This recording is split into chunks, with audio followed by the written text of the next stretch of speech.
Welcome to the driver's seat, wrapping up a week with this 2023 Nissan Pathfinder Rock Creek Edition.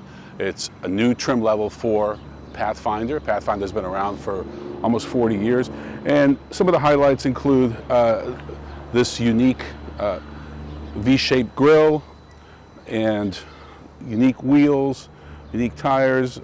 So it's designed to be more of an off-roader, but not really. You have about a 5/8" lift, a little bit extra horsepower, and all that comes in a package that's around $45,000. You have these roof rails that are unique also to the Rock Creek here, and they're nice. They can hold up to 220 pounds. You also have some unique cladding down here to protect the rocker panel. So overall, a nice looking vehicle. It fits nicely in the Pathfinder lineup. I wouldn't say it's breaking any kind of new ground. It's not some replacement for the Exterra, which is what I was hoping for, but nevertheless, it's an off-road vehicle. It only comes in all-wheel drive. We didn't get a chance to take it off-road, but we're pretty confident that it's capable. You're now in the driver's seat of the 2023 Nissan Pathfinder, and the Pathfinder has really gone through a lot of evolution over its almost 40-year history, and now they're trying to make it look rugged again with this Rock Creek Edition, and it looks rugged, and it's got a little bit of a lift, and I mean, we haven't taken it off-road, but it's got more aggressive off-road tires and just kind of a nicer, more aggressive look, like the way some of their competitors are going, like the Kia Telluride, for example. A few years ago, Nissan came out with Pro Pilot Assist, this blue button here, and you could turn the steering assist on or off down here at the lower left. So we'll try the cruise control. I just think it's a very invasive system. We'll just set the cruise control to 60 here, and it is nice if you want to kind of drive and let the car do some of the driving. As you can tell, it's kind of an uneven road. It's doing a good job, but it's kind of bouncing back and forth, and then after about 10 seconds it alerts you to put your hands on the steering wheel, which is where it should be. It's nothing like GM's Super Cruise, which I still believe is the best system today, 2023, that you can buy. I love that system. This system is okay. I think some of their adjustments, their algorithms, maybe it's just this particular model, a little bit too invasive and aggressive for my liking, but some drivers may like it, so I'm not going to be too critical of it. Otherwise, they've really cleaned up the instrument panel over previous generation Pathfinders, along with the Rogue and other Nissan models. They've really done a nice job of finally making things look more uniform, but sadly it's at a time when it's going to transition to electric, and we're just going to have one big screen.